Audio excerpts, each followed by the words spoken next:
Okay. All right, so the sagittal section gives you a good view of the 5 regions of the brain.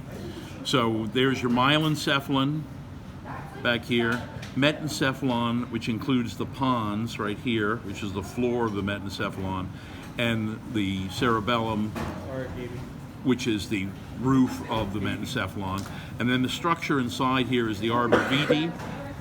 So the arbor vitae is really just this tree-shaped white matter inside of here, very characteristic.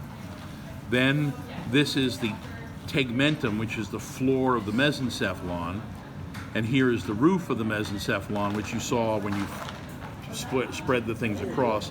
This was the superior colliculus. Okay. Then in front of the superior colliculus is the pineal. The pineal is sometimes called the epithalamus. It sits on top of the thalamus, which is this. So the structure as a whole, here they call it the massa intermedia, which is just the surface of the left and right sides where the 2 sides of the thalamus come together. And if you look at that, that's very shiny there. That actually didn't involve any cutting either. That was just like up here. Their left and right sides are together, but they don't have any nerves that cross. I saw when I got down to like here, it just kind of came apart from me. Right, so the only place where the nerves crisscross is here at the corpus callosum, the white part. So you can really clearly see the white matter versus the gray matter here, right? Corpus callosum has the splenium back here, the genu up here, the fornix here, and if we poke through here, now I'm in a cavity which is the lateral ventricle, which is the open space on the inside of the brain. Okay, so there's one lateral ventricle on either side, right? Yeah, and sort of in this view, you can see how the telencephalon has grown over the diencephalon and the metencephalon. So typical of mammals, that both of those regions are completely covered. In some things like hedgehogs, kind of relatively primitive mammals, you can see a little bit of this, but the diencephalon is always completely covered. Okay? Yeah, then that ventricle, the 2 left and right ventricles, actually connect all the way back to the spinal cord. So you can see there's a groove that goes through here.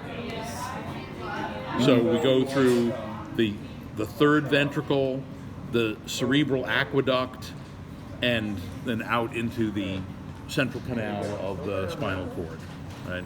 So for normal brain development, early on, that central canal gets occluded, so pressure builds up in the brain, and the cerebrospinal fluid sort of balloons up the brain, which is necessary for normal growth. If you don't have that, you end up with no ventricles, and the brain ends up, the tissue of the brain won't grow normally, and you end up with a tiny kind of convoluted brain. Usually the things won't live to birth. So that fluid is really important. It's important in the adult for lubricating everything, for protecting the brain, providing basically a hydraulic kind of sandwich around the brain. But in development, it's critical for normal brain growth that fluid is in there. Mm-hmm. Is that called something cephalic, right? Is it cerebral fluid or cerebral spinal fluid? It's it's cerebrospinal fluid. So I mean, you can get, there's like hydrocephaly where you can get where you have the problem that you end up with too much of the fluid, so the head swells and the brain swells.